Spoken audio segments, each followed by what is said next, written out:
strong, resilient. It's like night and day between the two candidates. And so I can't wait for the American people to see Joe, to see that statesman up there in front of the American public. Your husband has been known to make the occasional gaffe. Oh, you can't even go there. You can, after Donald Trump, you cannot even say the word I can't even say the word gaffe? Nope. But you not Nope. Done. It's gone. The gaffe issue is over. Because over. So over. That was Jill Biden earlier today on CNN doing an interview with Jake Tapper. And they talked about a bunch of things. But one thing that did come up was that Joe Biden has been more than a little bit gaffe prone over this campaign, during the presidential campaign, but also during the primary. But Jill Biden basically quashed that question before it started, basically saying that in the era of Donald Trump, you can't even go there. You can't even talk about Joe Biden's gaffes in the context of Donald Trump.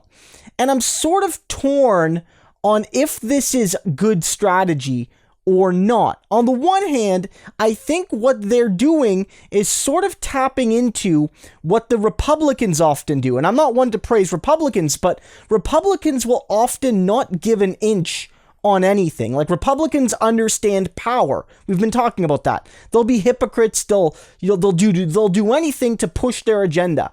And Republicans would never admit that Donald Trump has also had gaffes, whether it's true or not. They'll say, Trump's great, Biden's the one that's got cognitive decline and dementia and those sorts of issues. Look at Joe Biden. You know, regardless of the truth, they'll defend their own and they'll attack their opponent. And maybe that's what Jill Biden is doing here. That she's very clearly just deflecting the question back to Donald Trump. She's like, you want to look at gaffes? You want to look at people that don't perform well on camera or on audio? Look at the current president. Don't even think about Joe. But on the other hand, we know it's not true. And this is coming from a guy, again, that if I had to choose, I would choose Joe Biden over Trump. 100%, without hesitation. He's clearly better than Donald Trump. But both of these men have been extremely gaffe prone to any reasonable observer. If you're a reasonable and, relatively unbiased, not even fully unbiased, person watching politics, you know that both Donald Trump and Joe Biden have had major gaffes in this election, and really over the past couple years, that both of these men have mangled statements. They've sometimes forgotten where they were. In Donald Trump's case, he has the inability to walk down a ramp and to hold a glass of water with less than one hand at some point. Like, you barely hold a glass of water at some point. Like both of these men are not fully at the plate. They're not fully up to the task. Other presidential campaigns have had two people that are maybe more fully up to the task, right? We've talked about this. Like, let's be honest. And I'm not making this up. I'm not. You've seen it on the channel. I've made multiple videos about both Trump and Biden gaffes over the last few months.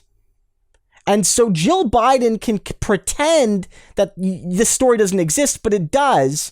And it's even harder for her to explain away because, as I've noted, one of the reasons Jill Biden is playing a big role in this campaign is precisely because her husband is so gaffe prone. Because Jill Biden is very effective. She's far more effective on camera than her husband. She's far sharper. She's far wittier. She's far quicker than her husband. And they've often put them together on camera, I think, because she sort of absorbs some of the attention and pressure put on Joe. And I think she's going to play a big role for a first lady. And there's nothing wrong with that. I think she's certainly a very accomplished woman. But I think one of the reasons her role is going to be bigger than most is because her husband might need a little bit more help than some past presidents. And it's not a bad thing to get that help, but it is a concern. And so I want to know what people think. Is this a bad move because it's so obviously a lie? Is it a bad move, or is it a good move because, like Republicans who don't care about factuality, you're arguing from a point of strength. And when you argue from a point of strength and deflect, you never give your opponents an inch. The moral person in me would be like, no, you should always go with the truth. But the Republicans win power because they're not afraid to lie. So who knows? And again, I just want to underline this. This is not something that's a manufactured issue. Polling's been done that showed that the public believe both Trump and Biden lack fitness for office. They believe Trump has more fitness issues than Biden, but both of them lack that fitness. I don't know if ignoring this story is going to make it go away, but Jill Biden might have shown how best to respond to it from a political perspective.